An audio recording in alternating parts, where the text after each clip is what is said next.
Hey guys, so I'm back as promised to separate some of the otiosus slings into some deli cups. Hopefully it'll go smoothly. I'm mainly just focused on getting the larger ones out right now, and just letting the smaller ones stay together until they're a little bit bigger. It just makes my life easier as far as feeding them. I don't have so many cups to pop open, but we're gonna do that and maybe feed my green bottle blue because she may be ready. We'll check her out. So I will get started. So there are a lot of fruit fly carcasses in this, and I'm gonna try to clean out as many of those as I can while I'm doing this.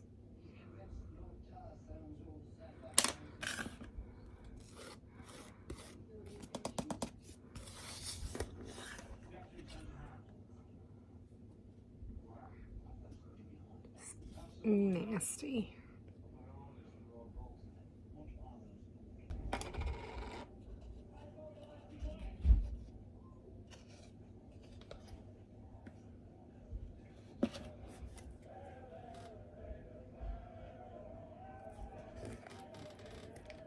Phidippus.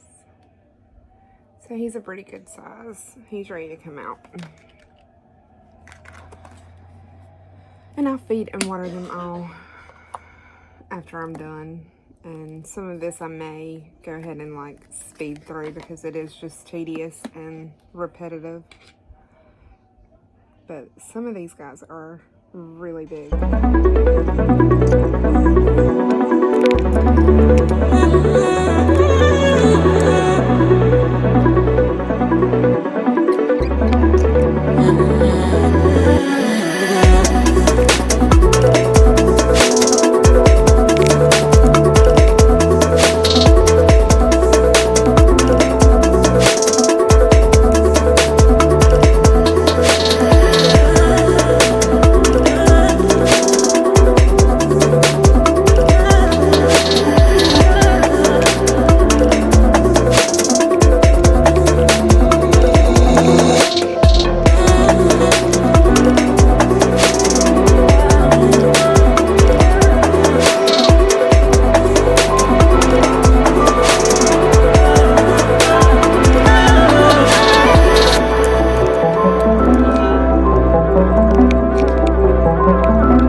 That took roughly 30 minutes, and I was really careful and super choosy when it came to which slings I was pulling out of that cup. Like I said, I really wanted to pull out the larger slings that look like they could have been cannibalizing on the smaller ones. I definitely did have some losses. Not that many, considering if I had to guess, there was at least 170 in that cup. And, I mean, there's still, I mean, if I had to guess, I know there's at least 50 more in there. So, I mean, you never want to count your eggs before they hatch, but if I had to guess, there's at least 50. I'll probably have 100, a good 100, if not more. If I'm lucky, then we'll get more. And that's just part of it. You're gonna have losses. I know that it's nothing that I've done. It's nothing that could have been prevented. The other ones are fine. Some of these guys are really big. They're like double the size of their sack mates. So, you know, survival of the fittest. It just kind of is what it is when it comes to that. But I did try to take some of my bigger guys out. This one is chunky compared to a lot of the other ones. Let's see if I can, if he doesn't jump off. Is he gonna jump? He's right on the lip. Oh, he almost jumped off. But these are just way bigger. I know that they're sturdy enough to eat. And I may still have losses, and that's okay, but, you know, I try to do what I can to prevent as many losses as possible. I did take my Regal Cutie sack out last night, and I just put it in a cup. It is, she had a tweed hide that she had laid her sack in, and I've noticed that she's been out a lot. And when she's on a sack, she's normally in there for the long haul. Like I have to, you know, pinch the head of a cricket, lay it right next to her sack, and hope that she comes out and eats. Last night she was out and about. She wanted out. She's done with these babies. She's sick of these babies. So I just went ahead and pulled the sack. Some of them are starting to emerge already. So I'm just going to keep them in this for now. And as, you know, they start coming out more, I'll put them in a big cup. But it was just funny. And I got a really cute feeding clip of her last night. All of my Regal females, almost every one I've ever had has been able to be hand fed. And it's, I mean, they're pets. Yes, I do breed, but I don't see them as just dollar signs. It takes a lot of time and a lot of love and a lot of patience to do this. It's not something that you do just to make money, because it's, I mean, I'd choose OnlyFans. I don't know if you can say that on YouTube, but I mean, there are other ways to make money, and this isn't an easy way to make money. Like I said, it's tedious, it's time consuming, and it takes a lot of patience. So if you're looking for a cash grab, this isn't it. And if your heart's not in it, don't do it, because it can be overwhelming sometimes. I mean, I have roughly 30 Regals in deli cups right now. Right now I know I have 50 here. In less than a week I'm gonna have 50 more. You know, that's a lot of cups to individually feed and spray. And I'll have to do that until in my opinion, they're sturdy enough to sell, because I won't sell if I think that they're not sturdy enough. I don't sell slings this size because you don't know what can happen between now and then. I would prefer to sell a sling that I know is going to thrive and have a better success rate of, you know, living for a good while. I have had some of my girls a really long time. I had Rose the longest. She was 2 years. But I also have, Rose had Pumpkin, Pumpkin had Cutie. Now Cutie, I have some of her holdbacks already. Like Matilda, she's a holdback from Cutie. Like, I have generations of these babies. And I always make sure that I don't know how it works in spiders. I don't know if a male from the same sack and, you know, a female should breed, or if they, I'm sure it happens out in the wild, but just for my peace of mind, I don't do that. I hold back males from other captive bred breeders that are local to me that I trust. Sterling Exotics is one of them. Lindsay is amazing. She's very sweet. They mainly do White's tree frogs. I suggest you check them out on Instagram. And hognose snakes. But she does do little side projects of jumping spiders, regal jumping spiders, and hers turn out really well. Like, the male that I got from her as a sling, he is now a big boy. Like, he is, he's a big boy. So I try to do what's in my mind ethically right.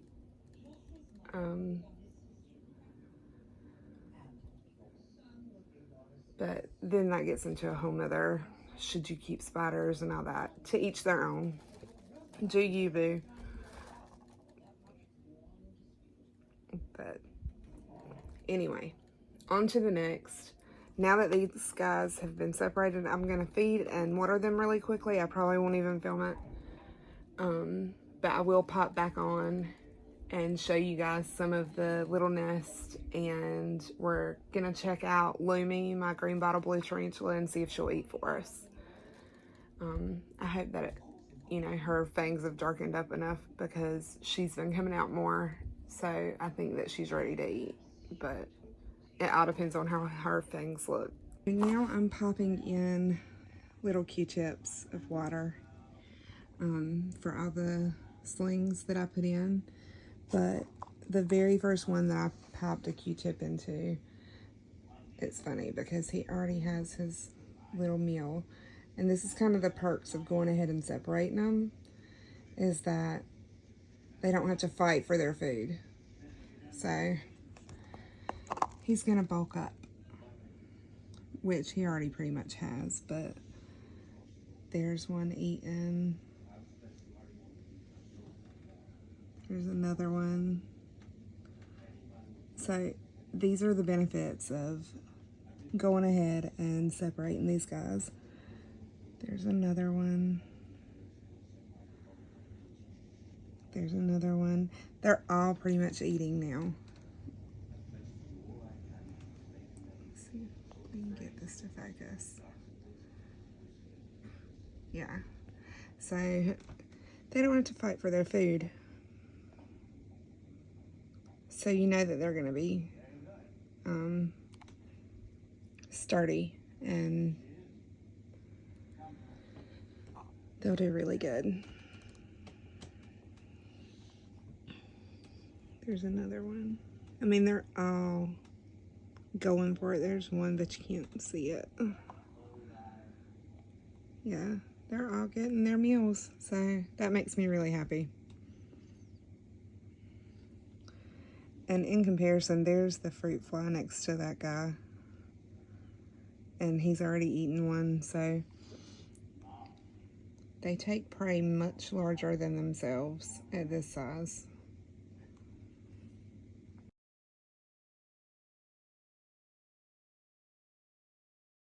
Goodbye. Instead of feeding the green bottle blue, we are going to feed Armani, the Athonopelma samani, because this cricket's got to go to someone. It has chirped its last chirp.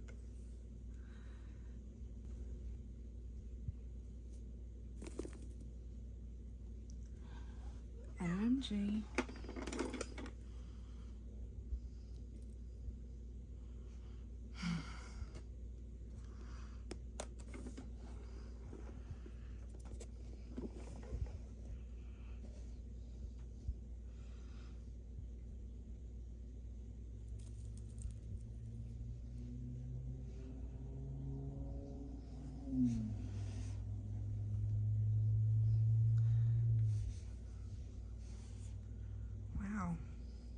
little beast.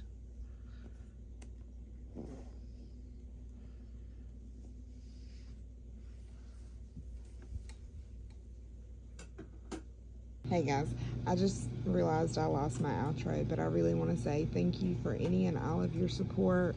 If you like the content, please give it a like, subscribe, leave me a comment, tell me what kind of spiders you have and what kind of content you'd rather see. If you'd like short form, long form, tarantulas, or jumping spiders.